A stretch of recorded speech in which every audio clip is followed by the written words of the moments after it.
Show that the relation R in the set A given by this particular definition is an equivalent relation. Also, we need to find the set of all the elements that is related to A. That is, for an input of 1 or an output of 1, what are the elements that is related? So first thing first, let's see what is given. We have the relationship to be defined as order pair A and B such that the modulus of A minus B is a multiple of 4. Right?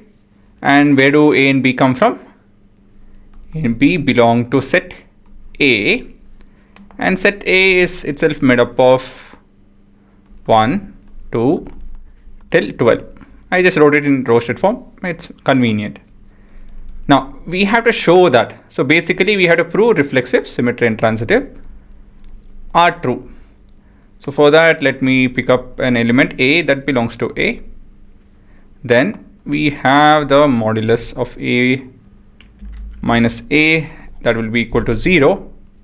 Since 0 can be written as a multiple of, well, actually not do this. 0 is a multiple of 4, right? And so we have A comma A belongs to R. From this I can infer that R is reflexive. Now, is it symmetric? Of course it is. I already given it. So first we'll pick up A and B that belongs to the relation. Now with this I can infer that the difference between them will be a multiple of 4, right? And here M belongs to Z, integer. Actually 4M belongs to M belongs to integer, some value of integer actually. Now with all of this, what can I tell? Well, we have to symmetric has to do with B comma A also belongs to R. So how do I do that?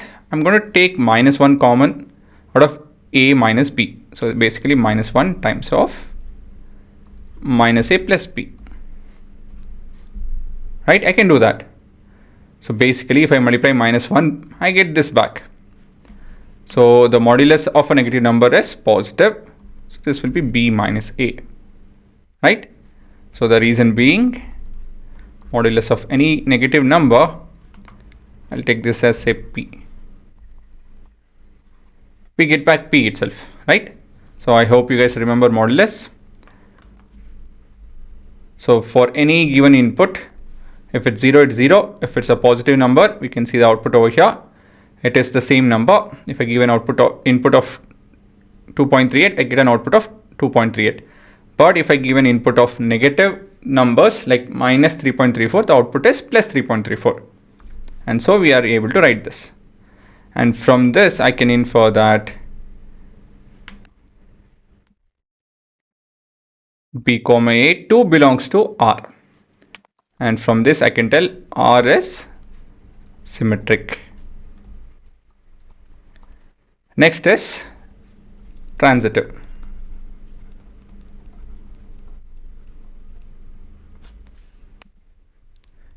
Let A comma B belong to R and B comma C belong to R. Actually, I could have written it. Let me write in this manner.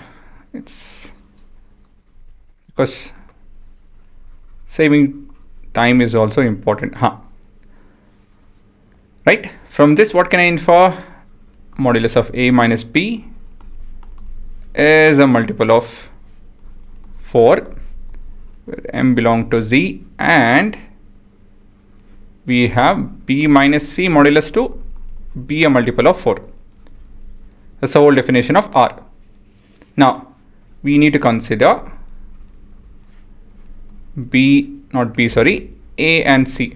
A coming from the first and C coming from the last. Now modulus of this, the difference between them, can be rewritten as plus 0 minus C, and 0 can be written as minus B plus B minus C, right? a bit of math, and we have a minus b and b minus c to be 4m minus 4n, sorry, plus 4n. Okay, from here we can rewrite this manner, say from 1 and 2. We'll call this as 1 and this as 2. Now I can take 4 common out of this, and I have m plus n. From this I can clearly infer that it's a multiple of 4, right? And so we have A and C belonging to R2, and all in all R is transitive and R is equivalent. We had to prove this, we did that. Now we are looking at finding the values which are related to 1. How will we do it? Quite simple actually. We can either look into the input part or the output part. So what I mean is this. Let x be all the values related to 1.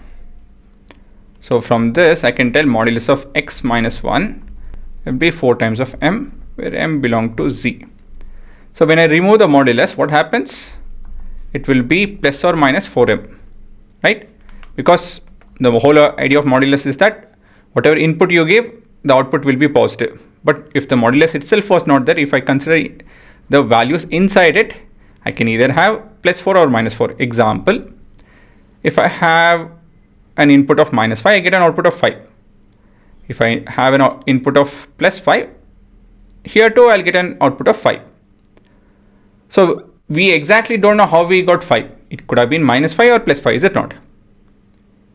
If I ask you guys what exactly I get, what is the exact input value which gives me a 10, right? 10 over here. It can be minus 10 or it can be plus 10. So we cannot know that. And so I'm going to write it as plus or minus 4m. And if I rearrange this, x will be equal to plus or minus 4m plus 1, and also x should be a subset of set A as well. So what value will satisfy this condition? Well, if I start putting from 0, 1, 2, 3, 4 and all of that. So if I put 0, we will get x to be equal to 1, right? 0 plus 1 is 1. If I put 1, I'll get plus 4 plus 1, that is plus 5, or minus 4 plus 1, that is minus 3, but minus 3 is part of it's not part of a set A. So this would be 5, and similarly we'll get 9. And if I put 3, that will be 13, which is not part of set A. And so these are the possible values that is related to A. Okay, so not A, 1.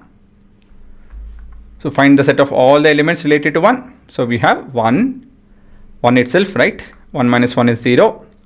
0 is a multiple of 4. Then we have 1 and 5. 1 minus 5 is minus 4. Modulus of that is plus 4. So which is a multiple of 4. And 9.